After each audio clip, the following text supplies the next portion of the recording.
In this video, I'm going to show you how to use a custom payment image using PayPal. And what I'm going to show you is how to do it after you've already created the button code. There's a section on PayPal's button code where you can put a direct URL to your payment image, but that's not always what you want to do, and it's not always convenient. So I'm going to show you how you can change it afterwards, and then you can change the image anytime you want. Okay, so let's go to PayPal to the button creation part. Okay, so here's where you create your button and create PayPal payment button. I'm not going to go through this whole thing with you, but basically you just go ahead and create your button code. And then down here,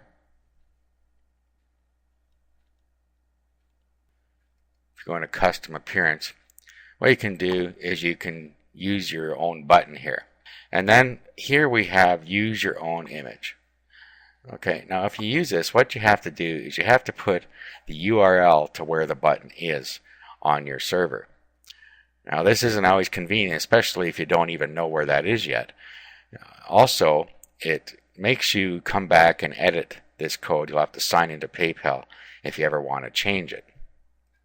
So what we're going to do instead is I'm going to show you how you can actually just change it on your own site. Okay, so we'll go ahead and we'll create this button with the default image. Okay, and then you get this here. It's got the button ID, etc. So we'll just select the code and then we'll copy. Now what we're going to do is we're going to open our website source. Now you may have a website editor you like to use, such as Composer. You can use that if you want, or you can just open it with Notepad and then find where the payment button is that's on there now.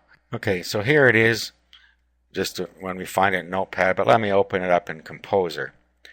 Just show it to you a little easier. We'll open Composer. Okay, and then we'll click Open and we'll open our website that we're working on. Okay, so this website I'm working on, the main page is indexed and then the images are inside the images folder. This is a typical configuration. So let's open this up. Okay, here is the website, and then down here is our current payment button. So let's put the PayPal right underneath here, the PayPal code. So we'll go grab our PayPal code again in case it's not in our clipboard. And we'll come back in here, and then all we do is we do insert HTML, paste the button code in, and click insert. Okay, and as you see, it inserted the PayPal standard button. But what we want to do is replace that with this button. So let's go and have a look at the source. If we just click here and look at the source, here's the PayPal source, and you'll find in here the image. Okay, image source. Okay, and you'll see buy a button, buy now. So this is your source for the current image that PayPal is using. All you have to do is replace this with the path to the image that you're using now. So what we can do is just take our regular payment image that's already on this site. So here's our image source for the button. Okay, so all you have to do is just take this, which is the code to where our image is, and then just overwrite the one that PayPal has on here. So just overwrite PayPal's button image here. Do a paste.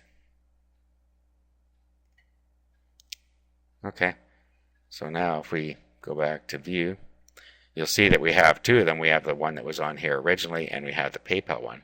So just highlight this and then click your delete key. That one goes away, and now you have your custom image on here. Now anytime you want, you can change this image. All you have to do is go back to the source here,